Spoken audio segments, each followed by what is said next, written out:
দিনটা ছিল আমার প্রথম আইবুড়ো ভাত খাওয়া। এতদিন অন্যের সাথে অনেক আইবুড়ো ভাত খেতে গেছি, কিন্তু আজ দেখতে দেখতে কত বড় হয়ে গেলাম, তাই না? যে আমার আইবুড়ো ভাত খাওয়ার দিন চলে এলো। আজকের আইবুড়ো ভাত আয়োজন করেছিল আমারই রুমমেটরা। আমি তো ভাবতেই পারিনি ওরা ডিউটি থেকে ফিরে এসে এত কিছু বাজার করে, সব কাটাকাটি করে এত তাড়াতাড়ি এত কিছু আয়োজন করে ফেলবে। থালাগুলোও কত সুন্দর ডিজাইন করেছে, তাই না? কখন করলো, কী ব্যাপার, আমি তো কিচ্ছু টের পাইনি।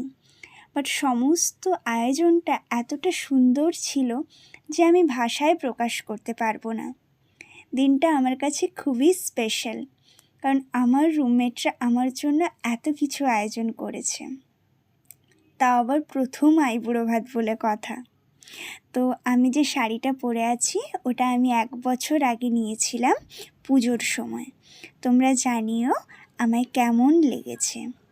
তো নেক্সট ভিডিও দেখতে থেকো। টাটা।